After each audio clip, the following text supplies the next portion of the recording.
Merci, honorable assesseur, de m'avoir donné la parole ce jour à l'effet de donner ma part de vérité dans cette affaire relative aux événements du 28 septembre 2009 survenus au stade du même nom. Monsieur le Président, je voudrais aussi saisir cette opportunité pour rendre gloire à Dieu de m'avoir laissé le souffle pour connaître ce jour, pour que je sois en mesure de donner ma part de vérité. En toute sincérité, Monsieur le Président, si Dieu ne m'avait pas donné le souffle pour connaître ce jour, je serais véritablement un perdant. J'aurais laissé mes parents, mes proches, mes chefs, mes amis, en Guinée comme à l'étranger, dans une véritable anxiété. Monsieur le Président, je voudrais aussi remercier mes parents, mes enfants, mes femmes, tous les ressortissants de mon village à Conakry comme à l'intérieur du pays, qui en réalité m'ont remonté le moral.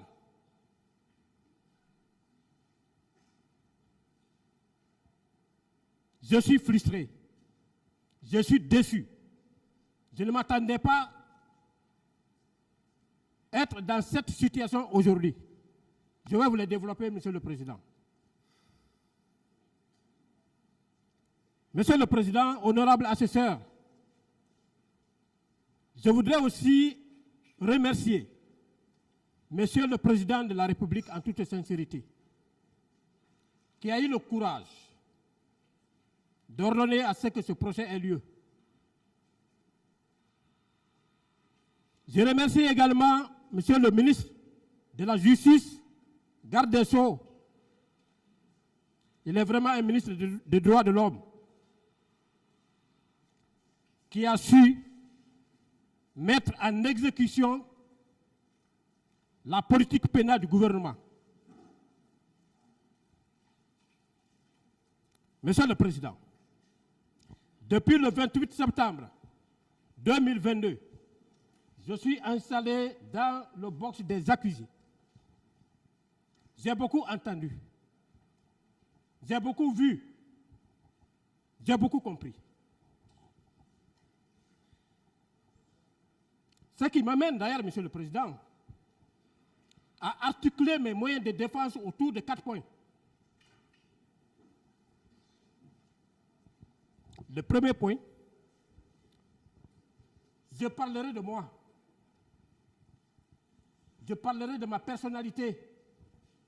Je parlerai de mon parcours académique militaire.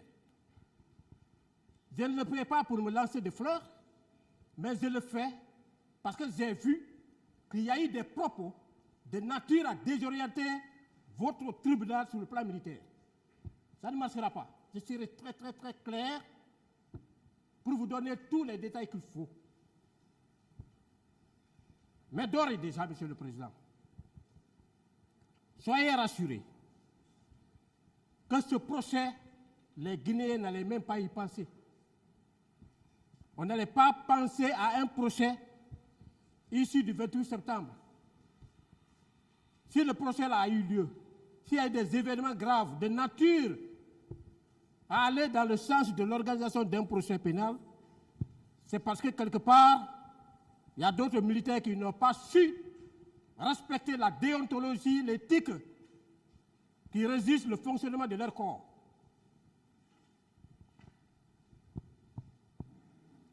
C'est pourquoi j'ai dit que j'ai remercié M. le Président de la République. Je suis très content de lui. Aujourd'hui, l'homme qu'il faut à la place qu'il faut. Deuxième point, j'essayerai de prendre le contre-pied de toutes les contre-vérités qui ont été articulées contre ma personne par le commandant Toumba lors de son passage par devant votre tribunal, Monsieur le Président.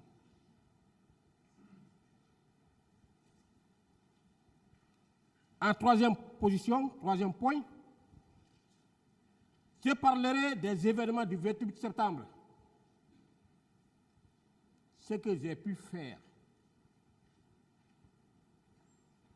Quatrième point, le dernier,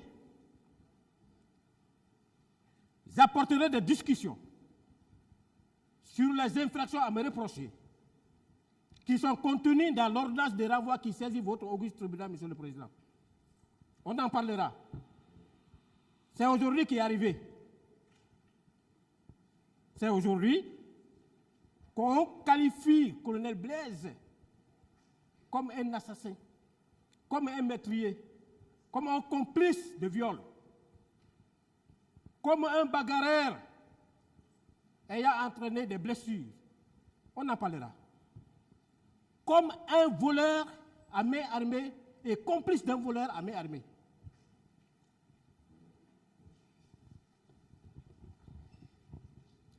Pour le premier point, Monsieur le Président. S'il vous plaît, les techniciens n'ont pas pu, ce qu'ils sont là pour l'électrification.